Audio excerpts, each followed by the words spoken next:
Everybody, David Costello here, founder and CEO of Jetpack Workflow and host of Growing Your Firm podcast. Today, we have two really special guests. It's Carla and Joe Pollicastro. They are the founders behind Cycle CPA. Now, full disclosure, I was talking with them, was it a month ago, 2 months ago, because they're Jetpack Workflow customers, and I was asking about their firm, and I said, how long have you been in business, and what are you up to? And they started telling me how quickly they've grown, when they launched, how they thought about the business. And I was like, oh my goodness, if anybody needs, kind of a roadmap, blueprint, inspiration to start, then they need to hear your story. So I'm really excited to dive in. I don't want to disclose too much information because there's a lot of fun stuff to unpack. But first and foremost, Carla, Joe, welcome to the show. Thank you for having us on. Yeah, thank you, David. And we love Jetpack, and I guess to kind of start, this is kind of pretty neat for Carla and I, because like many of the listeners, we first when we first started on this journey, we tried to just absorb as much information as we could, and that's when we came across this podcast. Before we even started our business, when we were actually, we're both from Long Island, New York, and we were taking the train into New York City. So on that transit, just always trying to think about, what are the things that we need to do to, basically start this company. And that was towards the end of 2019, and then from here, we've been pretty blessed to be able to grow a team here, and a company, and definitely looking forward to diving into it here. Yeah, that's a really appreciate the kind words. And if somebody's listening and you're like, hey, I've been listening and I've reached this milestone, email me, david@jetpackworkflow.com. Let's get you on the show. We love sharing these types of stories, right? And bringing some of the community together. But look, launching a business end of 2019, 90 days, 100 days, whatever, in advance of COVID, did you have any second thoughts, scratching your head end of Q1 going, should we hit abort and revert, or kind of, with launch and COVID, did that disrupt your momentum, or how did you kind of navigate that world? Thankfully, it really didn't disrupt our momentum because of the niche that we're in. It actually allowed us to grow faster because, so we're in the green industry, which is landscape, irrigation, design build companies, arbor, anything under that umbrella. And our niche, our industry was growing super fast because more people were at home. They wanted to build those pools, have a better outdoor living area. And so it really allowed us to be able to piggyback off of that time and grow our business. Yeah, that's amazing. Well, so the niche was growing, but A, how did you land on that niche? And then B, how did you find customers in that niche? Yeah, so I started off my career at a small accounting firm, and because of the demographic that we were in, there was a lot of construction and green industry workers there that we service, and I just got to know their problems, and I knew that that's something that I wanted to help them solve. So like estimating, job costing, things of that nature. And then I went to work for a big five company. And then after that, I knew I wanted to go back into that niche because I knew that they were underserved. Got it. Yeah. So you saw, you had direct experience seeing that underserved niche. By the way, I want to dig into the marketing here in a second, but just to give the audience a glimpse at where you're at now. So it's just what, 3-ish years later, maybe a little bit less. Give us some context. What's the firm size, team size, revenue, client mix, like whatever you want to give? Just give it kind of a preview of where you're at today. Yeah, so we passed the 7-figure mark last year. We have a team of about 11. Bringing on a manager actually this upcoming Monday here. So we're excited about that. And when it came to, I would say, if I kind of look at our journey, I think some of the initial questions that we had were, when it came to acquiring clients, right? How are we going to get these clients? And two of the main questions, and we kind of became obsessed with, A, where is the best place to get these clients? And B, what would be the client acquisition cost, right? What would be the cost of actually getting that client? And thinking about those two items, because if you can determine those, then you can just scale that up, right? If you know where to focus and if you know how much it's going to cost. And I think that's where a lot of companies, even companies that we work with or other accounting firms, I think that a lot of companies don't take advantage of marketing, online marketing, spending money on marketing, advertising dollars, and really using that to your advantage. And I would say when you first start off, a lot of it is just being consistent. You're going to have to be the one that maybe reaches out to people more, and because you're not going to have that huge brand out there. And one of the pieces of advice that I would give is be patient. Don't overly harass people, right? Don't message them on LinkedIn 50 times to try to work with them.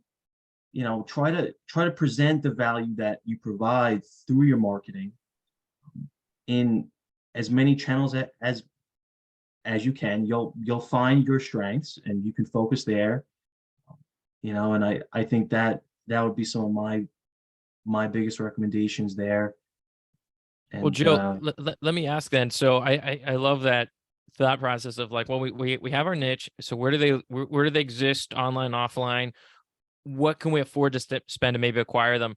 Were you spending day one on marketing, or did you kind of have a bit of a hustle muscle and you had to do it organically? And, if that was the case, if you kind of had to grind it out a little bit, when was the switch where you said, okay, let's start spending in marketing? so I would say that we did spend almost from day one. Awesome. In On ads, like online ads or something similar? Yeah, so ads, looking at things like social media, that's huge, whether it's Facebook, LinkedIn, YouTube ads. And you know, I think what the main difference is between looking at us back then versus now is just the difference and the more of a respect that we have for building a brand versus maybe just looking at, okay, how can we acquire that next customer? And I think leading with value, leading with education, because then you'll see, almost similar to this podcast, David. I mean, we became Jetpack users because we saw that Jetpack had things like this podcast that, we were able to learn from it. We were getting value, and in return, why would we go with any other product? So it's kind of thinking in that mindset, and it's not, and it does take patience, and I think that a lot of people may not be or may not want to go through that, but I think that's kind of what it takes sometimes. Yeah, and just, final clarification question on the paid front. Were you running the ads? Did you pay somebody else to run the ads? And then how quickly from ads launch to, oh my gosh, we got a client from these ads? What did that time frame look like?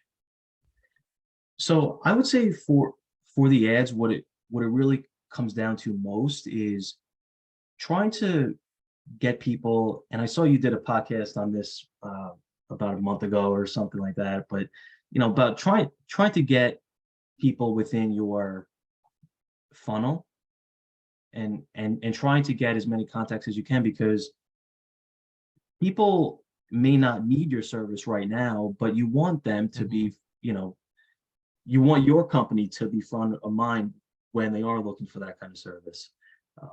And you were running the ads, Joe? Yeah. Sorry, I was running the ads, and my recommendation for anyone that's looking into stuff like that is, YouTube is a great source. It was all self-education. I didn't pay any money to anyone yet, in regard to how to do any of that stuff. And there's so much information you can get just on YouTube, and really trying to dive into the different strategies and things you can do there. YouTube, and that's YOUT. I'm just kidding. Got it. Well, and to zoom out, because I think a lot of people think like, oh yeah, I want to do online ads, but I think A, you knew your niche, B, you just invested the time to learn how to run those ads against your niche. I think people can run into trouble, which is like they don't have a niche, so they sound very generic, and then they pay for an agency to run really basic ads, and so they can't iterate quickly, but their messaging is kind of off because they haven't solidified their ideal customer or ideal client. I do want to take a step back though, and I almost kicking myself for not calling it out at the beginning. You two are married, correct? Yes. Okay, so what is the division of responsibilities? What did you set up kind of from day one, if you will, of like, Carla, what are you doing? Joe, what are you doing? Like, how are you making decisions? Like, how have you found the appropriate balance or whatever you want to call it to kind of, work together without, pulling each other's hair out? It's not easy, David. No, I'm just kidding. But yeah, so I am the CPA. So I do a lot of the accounting and I run operations, the day-to-day operations. And then Joe does a lot of the marketing and HR. So it's easy for us not to like commingle or step on each other's toes. But I think one of the major things, like if you are working with a family member or your spouse, is Joe and I carve out times to talk with each other. So we'll like make a meeting. Okay, we're going to talk about X, Y, Z, because it's very easy for either of us to like go into each other's office space and be like, hey, I'm here. Let's talk about this. And it's like, I'm working on this. Let's talk about that later. So I think that's been a major help. Absolutely. Yeah. And I used to actually work with my mother in a healthcare company as well, but even working in this business, along with Carla, I think it's, thinking about, how can we, work, professionally, and keep things that way, when it comes to work items. And then, especially since we're a remote company too, trying to put a limit to that, especially after work hours. I think that's really important as well. Yeah, I love that. I mean, that's great stuff. Because I know there's been a lot of success. We've only had, I think, a limited number of couples on the show, but I know I've seen countless examples. I feel like you have good demarcation of what you take on, what I take on, and kind of boundaries for that. To shift gears a little bit, so Joe, you're running downfield with sales and marketing. It's folks in the green industry. You went on YouTube, you learned the ads, you're building out marketing funnels. If you know what marketing funnels are, we'll link up in the show notes. Kind of like Joe mentioned, we did some interviews on that. But it sounds like you start to see an influx of clients come in, which is exciting and terrifying. So what happens when marketing starts to work and you have all these clients coming in? How did you start to kind of triage the influx of growth? And maybe we'll segue into a little bit about hiring then. Yeah, so I think a major thing was getting to know our production rate.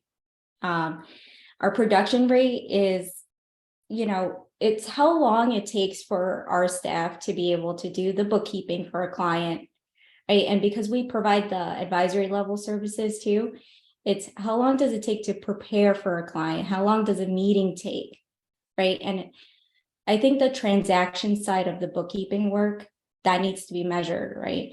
And so when you know your production rate, then it helps you allocate resources to the different services that you're providing for your clients.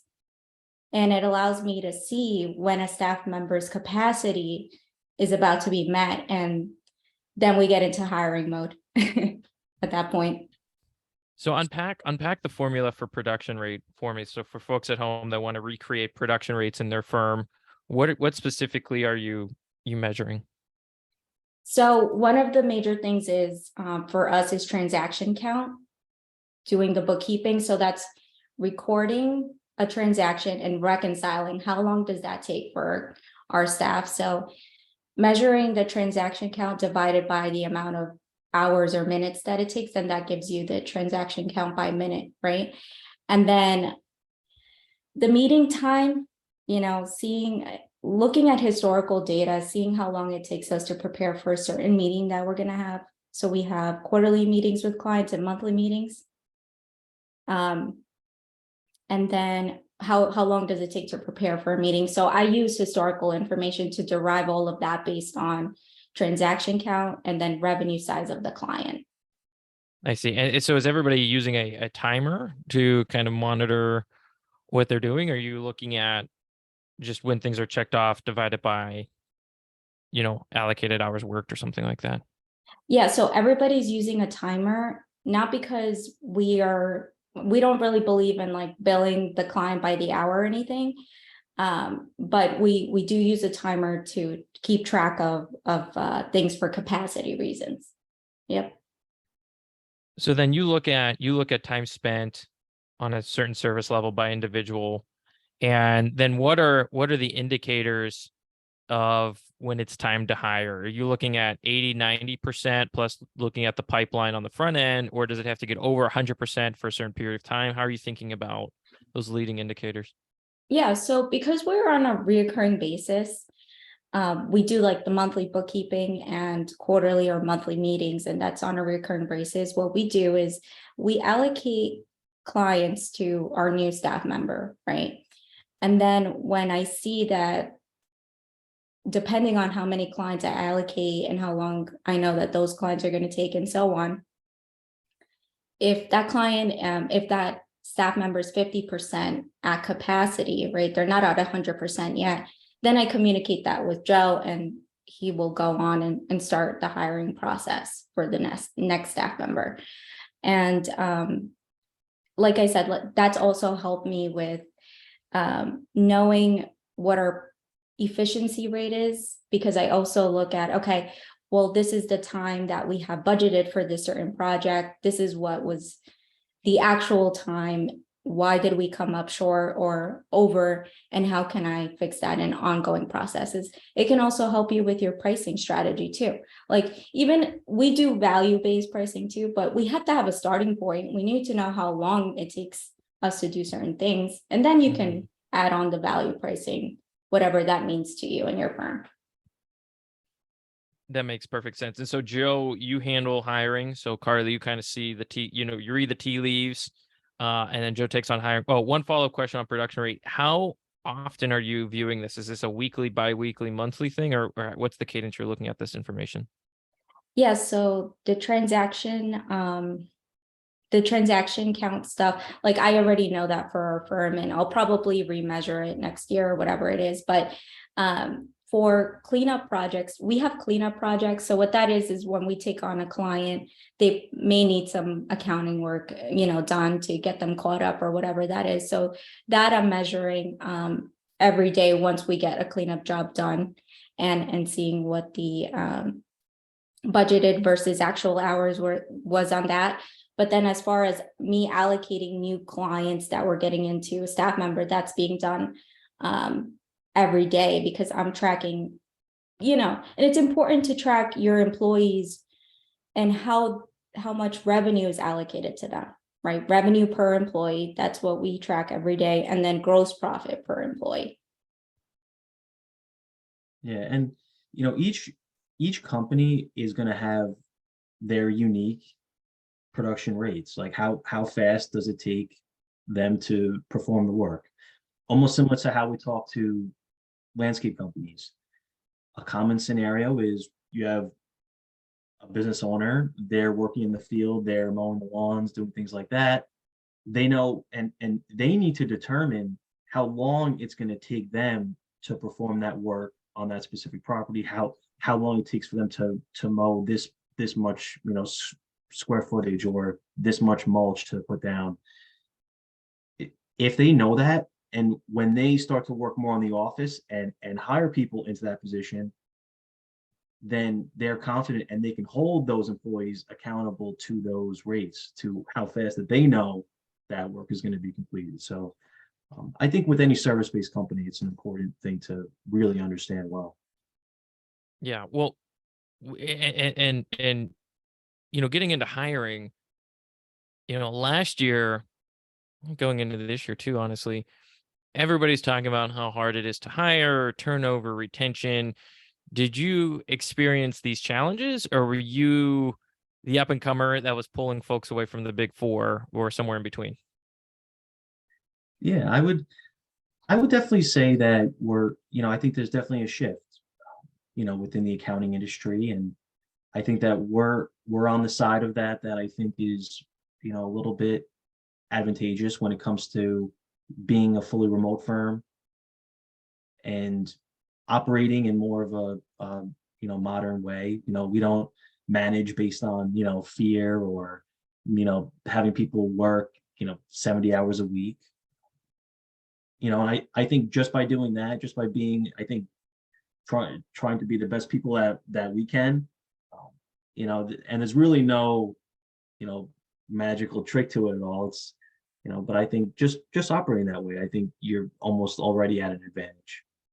Yeah, and in terms of like attracting employees, I think something that we do that attracts employees is we have those quarterly and monthly meetings with our clients, and we're able to portray that during the hiring process. Like, Mm, you're going to be taking care of these clients. They're going to rely on you. You're going to, look at a financial statement, analyze it, provide them with the tools necessary to make those business decisions, where a lot of accountants don't really have that ability to do that in their current role. So Mm. they see that as an advantage to them. Yeah, they can make an impact on, Yeah. you know, a company and help people. that's awesome. A tactical follow up. Where are you posting? What have you found? Have you gotten any insight on where are the best folks typically coming from in your pipeline, or is it kind of a variety of sources?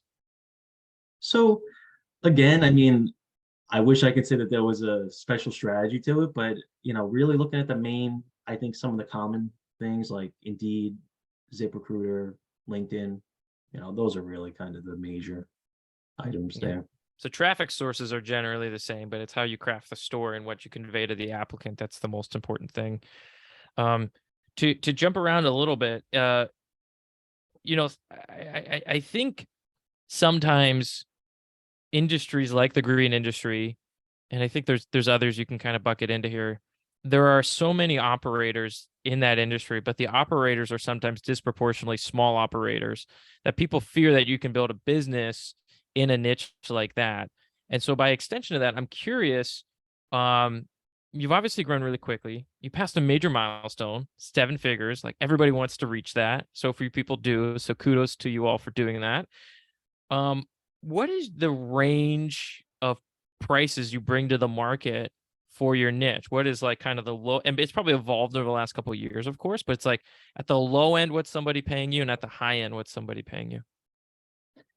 Yeah, so when we started off, our pricing was probably, I'd say, 30% lower than what it should have been. And I think Mhm. that's what most companies do. If not more, to be honest. Yeah. Yeah. So, and it's kind of funny, and I think the faster you can notice that, I think the better position you'll be in, or at least easier conversations you'll have with, with clients. But really, the pricing, we have people anywhere ranging from, that 290 mark a month upwards to, 4,000 a month. Depending on, if they a smaller company, just looking for, um, even our smallest companies, we do meet with them at least on a quarterly basis, versus some of the larger companies where we're more of that advisory, CFO perspective, forecasting, budgeting. Yeah. And just to cement any misconception, I mean, when you're coming in, you're working with folks at call it start at 290 or 300 a month. Are you typically replacing like they're still trying to do it themselves, or are you replacing maybe a super cheap competitor and they're like, oh, I'm getting this and this, and we're doing the reviews. Yeah, I'll actually pay more to work with you all. What are you typically seeing on that front? So it's a mix. Some people, they maybe just set up their QuickBooks account. Um, some people, they have their partner or their wife working on it, and they don't really know much of the accounting side of it, but they're trying their best, and they kind of need that. I would say those are some of the common reasons. And then Yeah. also just through, you know, I think it kind of goes back to marketing. I think if you start to show people why this is important, then you're almost giving them the reason to, kind of pull the trigger, even if it's a little bit more expensive, because they are getting a little bit more value. We can kind of walk them through what they need to know financially for their company. So Yeah, and I think a lot of people switch over to us. What we hear the most is because we're able to have those meetings and convey a profit and loss statement in a way, and a balance sheet in a way that they can understand. And we're talking to them in their terms in our marketing and highlighting the biggest key performance indicators in their industry, like revenue per hour. They want to, or they call it their man hour rate, right? Stuff like that. Yeah, I think that's so critical. I mean, it really speaks to defining a niche and then really understanding that market. And then there's just a really amazing spectrum of the size of businesses you can serve, from, hey, we just set up, and partner, friend, colleague is somebody they're trying to hack it together as we go, to, we actually are at a point where we need more controller services or CFO-esque services. So fast forward to today, team of 11, you've had tremendous growth over the last couple of years. Uh, Joe, I believe you mentioned at the top of the show, are you now in a stage where you're hiring managers? Is that correct? yeah. So we have our first one starting, this upcoming Monday. So we're excited about that, because I think it's one of those things that I think we heard back on this podcast as well, David, where you kind of hit that second point when you start a business where at first you're kind of doing it all, and then you kind of bring on a team, and then your time is spent almost too much on managing and stuff like that. So I think Carla has kind of reached that point. So That's amazing. Well, kudos to you on your journey, the both of you on your journey. It's really exciting. Look forward to kind of following along. If somebody was listening and they had a question, they want to reach out, or they just want to say thank you, they kind of want to reach out and say, "Oh my gosh, you inspired me to start or to grow kind of differently." What is the best way for our listeners to connect with the two of you? yeah, so they can go to cyclecpa.com, or they can send me over an email at joep@cyclecpa.com. Fantastic. Well, it's been a real treat having you both on the show. Maybe we'll do another one in 18 months from now. Hey, what's new? What did you learn? You're going through such an exciting period where you're bringing on managers and kind of building out that next layer of the organization. If somebody's listening to the show and they want full recap, the notes, the reminders, some of the resources we might have talked about, you can always go to jetpackworkflow.com/blog. That's jetpackworkflow.com/blog. If you enjoyed this episode, leave a review. It helps us get the word out. And if you really enjoyed it, share it with a fellow firm owner that needed to hear some of the information today. Joe and Carla, it's been a real treat. Thanks again for coming on. Thank you. Thank you, David.